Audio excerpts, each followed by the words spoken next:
नमस्कार विद्यार्थी मित्रांनो आपलं सर्वांचं या ठिकाणी स्वागत। मी STI रोहिदास चोंदे पाटील आपलं STI RCP या ॲप्लिकेशनमध्ये स्वागत करतो। पोलीस भरती PSI STI ASO सरळ सेवेचे विद्यार्थी सर्वांसाठीच हा व्हिडिओ उपयुक्त आहे। मात्र स्पेशली जी कंबाईनची एक्झाम आहे, पोलीस PSI STI ASO ची एक्झाम आहे, पूर्व परीक्षा त्यांच्यासाठी अत्यंत उपयुक्त असं हे लेक्चर या ठिकाणी आहे। शेवटपर्यंत बघा। आज आपण भूगोलाचे 2011 मध्ये जे ASOचा पेपर झाला होता पूर्व परीक्षेचा त्याचे सगळे प्रश्न या ठिकाणी बघणार आहोत। ओके, तुमच्या लक्षात येईल की नेमकं भूगोलामध्ये आम्हाला काय वाचायचं आहे। बघा, महाराष्ट्र राज्यामध्ये टिंबटिंब जिल्ह्यामध्ये अरण्याची टक्केवारी सर्वात जास्त आहे। मित्रांनो, हा प्रश्न अनेक वेळा रिपीट झालेला आहे, हे आधी लक्षात घ्या। ऑप्शन तुमच्या समोर होते, विविध ऑप्शन्स आहेत आणि उत्तर या ठिकाणी होतं Gadchiroli. Percentage of forest is maximum in dash dash district of Maharashtra state Gadchiroli. पुढचा प्रश्न होता, आपण महाराष्ट्रामध्ये पश्चिमेकडून पूर्वेकडे जातो तेव्हा विविध नद्यांची खोरी पार करतो, त्यांचा क्रम बघा। आता या ठिकाणी हा समजा महाराष्ट्राचा नकाशा आहे, इकडे ही पश्चिम बाजू आहे, पश्चिमेकडून पूर्वेकडे जात असताना नदी खोऱ्यांचा क्रम कसा आहे। तुम्ही आतापर्यंत तुम्हाला मी ते नसा तासा गोह भीमक्रूचं शॉर्टकट सांगितलेलं आहे। ओके, उत्तरेकडून दक्षिणेकडे किंवा दक्षिणेकडून उत्तरेकडे नद्यांचा क्रम, त्याच्यातल्या ज्या पर्वतरांगा ते आपण अभ्यासलेलं असतं। मात्र पश्चिमेकडून पूर्वेकडे असलेला जो क्रम आहे नदी खोऱ्यांचा, त्यावर या ठिकाणी प्रश्न विचारलेला आहे। मग या ठिकाणी थोडंसं तुम्हाला लॉजिकल जावं लागतं। आधी सगळे ऑप्शन्स त्या ठिकाणी बघावे लागतात, या ऑप्शनमधून काही क्ल्यू काढावे लागतात, मग तुम्ही त्या उत्तरापर्यंत म्हणजे बऱ्याच वेळेस अभ्यास कमी असताना सुद्धा पोहोचू शकतात। काय आहे ऑप्शनमध्ये विविध होतं बघा। या ठिकाणी भीमा, वैनगंगा, सावित्री, वैनगंगा सुरुवात आहे, लास्टला सावित्री येतं आहे 3 ठिकाणी। बऱ्याच वेळेस असे प्रश्न कन्फ्युजिंग असतात, आपण काही जण ते लॉजिक लावतात की अरे सावित्री 3 ठिकाणी येतं आहे म्हणजे वैनगंगावाला ऑप्शन कट होऊ शकतो, मात्र असं नसतं। इथे लक्षात घ्या, 82 नंबरचा जो प्रश्न आहे तुम्हाला सगळ्यात आधी बघायचं आहे की अरे चला सगळ्यात पश्चिमेची नदी कोणती, नदी खोरे कोणतं, भीमा, वैनगंगा, सावित्री की वैनगंगा। बघा इथे तुम्हाला माहिती आहे, एक सावित्री नदी जर बघितली तर ही कोकणातील नदी आहे। हे जर तुम्हाला लॉजिक माहीत असेल तर या प्रश्नाचं उत्तर तुम्हाला जमलं म्हणून समजा। सावित्री, उल्हास वगैरे आपण त्या कोकणातल्या नद्या पाहिलेल्या आहेत। सरळ इथेच विषय संपून जातो। सावित्री जर पूर्वेकडे म्हणत असतील तर विषय कट होऊन जातो डायरेक्टली, कारण की आपल्याला माहिती आहे वैनगंगा ही पूर्वेकडची नदी आहे, म्हणजे सावित्री सगळ्यात पश्चिमेला, नंतर भीमा नदी, नंतर सीना नदी आणि नंतर वैनगंगा नदी। मित्रांनो, 3 नंबरचं उत्तर या ठिकाणी तुमचं आलं पाहिजे आणि ते येतं। पुढे 83 नंबरचा प्रश्न आहे, महाराष्ट्राची पूर्व पश्चिम लांबी किती। बघा, पूर्व पश्चिम लांबी या ठिकाणी तुमच्या समोर ऑप्शन होते 600, 700, 720, 800। आता इथे बरेच जण कन्फ्यूज होतात, 720 की 800। किनारपट्टीची लांबी विचारलेली नाही, हे आधी लक्षात घ्या। किनारपट्टी विचारली तर 720, मात्र महाराष्ट्राची लांबी विचारली तर 800। आता ही झाली पूर्व पश्चिम। मग आता मला उत्तर दक्षिण लांबी किती आहे महाराष्ट्राची ते तुम्ही सांगायचं आहे। काय उत्तर दक्षिण लांबी महाराष्ट्राची नक्कीच उत्तर अपेक्षित आहे। पुढे जातोय मी, आणि भारताच्या तुलनेत महाराष्ट्राचं क्षेत्रफळ किती आहे आणि भारताचं जगाच्या तुलनेत क्षेत्रफळ किती, याचे उत्तर तुम्हाला द्यावे लागतील। पुढचा प्रश्न आपला आहे, कोणते स्थान खालीलपैकी महाराष्ट्रातील ऊर्जा निर्मिती केंद्र नाही आहे। आता ऊर्जामध्ये वेगवेगळे ऊर्जा स्रोत आहे, त्यामध्ये मग सौर ऊर्जा असेल, पवन ऊर्जा असेल, विद्युत ऊर्जा असेल, औष्णिक ऊर्जा असेल, कशाचं केंद्रस्थान नाही आहे कोणतं ठिकाण। तर बघा ऑप्शनमध्ये होतं तुमच्याकडे की उरण, खापरखेडा, अंबरनाथ आणि परळी। ऑप्शन बघितल्यावर तुमच्या लक्षात आलं पाहिजे मित्रांनो, उरण ऊर्जा निर्मिती केंद्र आहे, खापरखेडा आहे, परळी आहे, अंबरनाथ नाही आहे। अंबरनाथ कशासाठी प्रसिद्ध आहे हाही तुमच्यासाठी प्रश्न, नक्कीच उत्तर द्या।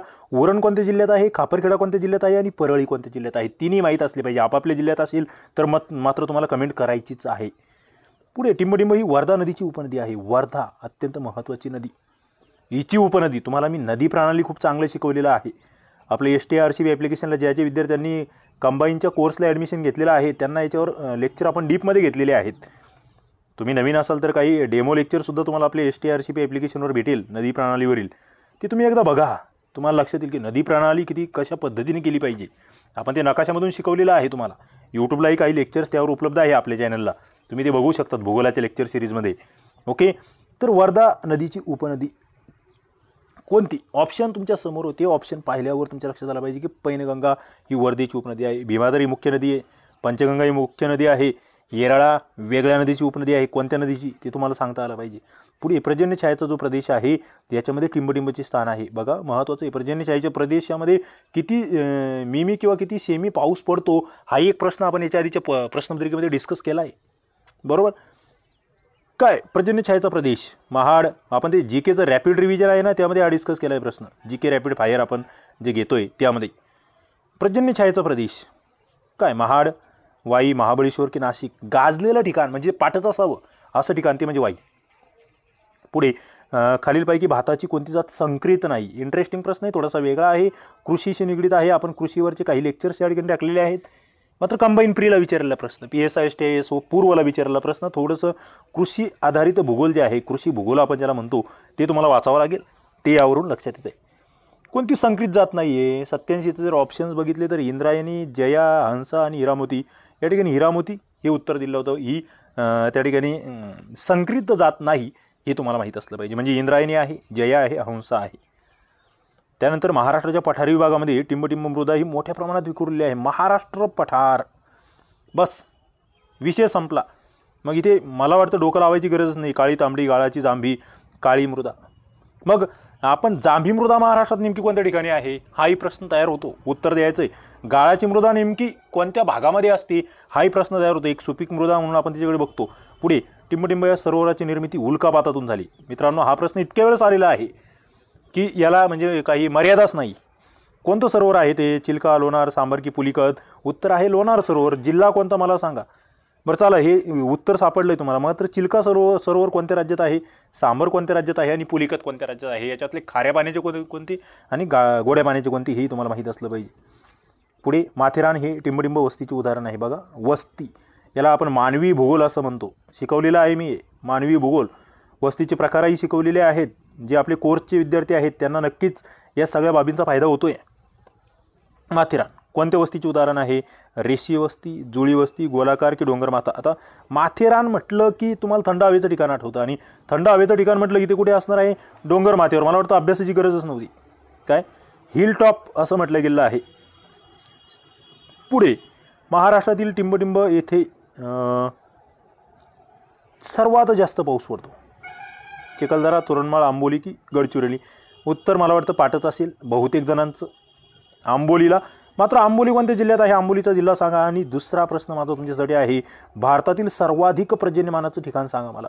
2 ठिकाणं आहेत ती, खरं म्हणजे 2 ठिकाणं आहेत. आणि कोणत्या राज्यामध्ये आहेत ते सर्वाधिक पाऊस पडणारी ठिकाणं भारतातील? ते भारतातीलच नव्हे तर जगातील सर्वाधिक पावसाची ठिकाणं आहेत. नक्कीच उत्तर अपेक्षित आहे. खालीपैकी कोणती नदी पश्चिम वाहिनी नाही? बघा पश्चिमेकडे वाहणाऱ्या नद्या त्याच्यामध्ये कोणतीचा समावेश होत नाही? वैतरणा, तानसा, कोयना की शास्त्री. मला असं वाटतं सोपं आहे. ज्या कोकणातील नद्या म्हणतो आपण त्या मुख्यत्वे पश्चिम वाहिनी आहे. त्याच्यानंतर नर्मदा, तापी सोडल्या तर इतर सगळ्या आपण बघतोय दक्षिण किंवा इकडे पूर्व वाहिनी नद्या आहेत. वैतरणा कोकणातील आहे, तानसा कोकणातील आहे, शास्त्री कोकणातील आहे. उत्तर कोयना येतं, कारण कोयना आपल्याला माहिती आहे. कोयनावर मग कोणतं धरण आहे, त्याच्यावरचा जलाशय कोणता, कोयना अत्यंत महत्त्वाची नदी ती आपल्याला माहीत आहे.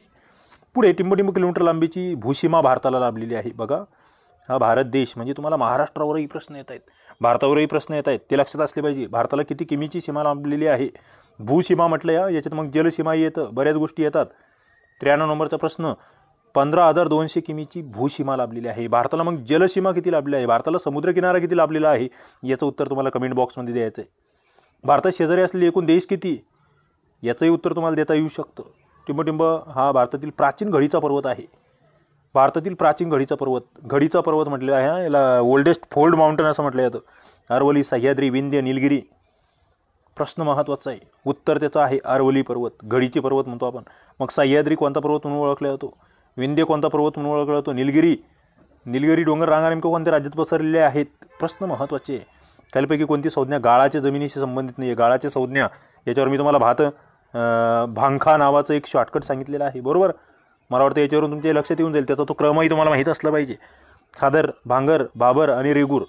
गाळाच्या जमिनीशी संबंधित कोणची संज्ञा नाही आहे? रेगूर ही मृदा आहे.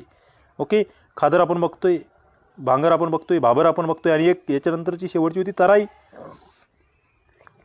तराईचा प्रदेश म्हणजे नेमकं कशाचा प्रदेश असतो? दगडगोट्यांचा की गाळाचा प्रदेश? तेही मला तुम्ही सांगा. दलदलीचा प्रदेश आपण कशाला म्हणतो तेही सांगा. गुजरात राज्यातील गीर अभयारण्य कशासाठी राखीव आहे? वाघ, हत्ती, सिंह की गेंडा? गीर अभयारण्य सिंहासाठी राखीव आहे. गुजरातमधलं गीर सिंहासाठी राखीव, माहीत असलं पाहिजे. पुढे जमशेदपूर हे औद्योगिक शहर कोणत्या नदीवर वसलेले आहे? प्रश्न रिपीट आहे. रिपिटेशन्स फार महत्त्वाचे आहेत. भूगोलाच्या बाबतीत खूप सारे प्रश्न रिपीट होतात, त्याच्यामुळे जुने प्रश्न जर तुम्ही अभ्यासत नसाल तर फार मोठी चूक करत आहात, हे लक्षात घ्या. जुन्या प्रश्नांचा अभ्यास मी जेवढे काही लेक्चर घेणार आहे आता याच्यावर, आगामी जी काही परीक्षा आली आहे आता, पूर्व परीक्षा PSI, TSO आणि राज्यसेवा पूर्व परीक्षेला सुद्धा हे फार उपयुक्त असे लेक्चर्स आहेत, हे तुम्हाला लक्षात घ्यावं लागेल. ओके. जमशेदपूर कोणत्या नदीच्या काठी? मित्रांनो, सुवर्णरेखा कोणत्या राज्यामध्ये हे ठिकाण आहे? हाही एक माझा तुमच्यासाठी पुढचा प्रश्न. भारतामध्ये चहा उत्पादनामध्ये टिंबटिंब राज्याचा प्रथम क्रमांक आहे. आसाम, बिहार, महाराष्ट्र, ओरिसा? पाठच असलं पाहिजे. आसाम. जगामध्ये कोणता देश अग्रेसर आहे चहा उत्पादनामध्ये? त्याचं उत्तर तुम्ही मला द्या. पुढे रेल्वे विद्युतीकरण जे आहे याच्यात भारताचा कितवा क्रमांक लागतो? बघा, रेल्वे विद्युतीकरण म्हटलेलं आहे याला. रेल्वे इलेक्ट्रिफिकेशन असा तो शब्दप्रयोग आहे आणि उत्तर येतं द्वितीय क्रमांक. पुढे गंगा नदी मैदानी प्रदेशात टिंबटिंबजवळ प्रवेश करते. हा जुना प्रश्न, इंटरेस्टिंग आणि रिपीट होणारा प्रश्न आहे. उत्तर माहीतच असलं पाहिजे. गंगा नदी मैदानी प्रदेशात म्हणजे त्या डोंगरावरून खाली मैदानी सकल प्रदेशामध्ये प्रवेश करते आहे. ते ठिकाण आहे ऋषिकेश. मित्रांनो, अशा पद्धतीचे भूगोलाचे हे प्रश्न आपण बघितले. पुढे आपण बघत जाणार आहोत 2012, 13, 14, 15, 16, 17, 18, 19, 20 मध्ये जे प्रश्न आले आहेत ते सगळे. तुम्हाला व्हिडिओ आवडत असेल लाईक करा, आपल्या चॅनलला सबस्क्राईब करा, आपल्या मित्रांना शेअर करा आणि घंटीचं बटन दाबून ठेवा. या सगळ्या PDF तुम्हाला मिळवायचे असेल तर आपलं STI RCP ॲप्लिकेशन डाउनलोड करा. त्यामधील फ्री मटेरियलला त्या ठिकाणी सर्च करा, तुम्हाला हे प्रश्नपत्रिका भेटून जातील. चला, जिथे आपण थांबूया. धन्यवाद.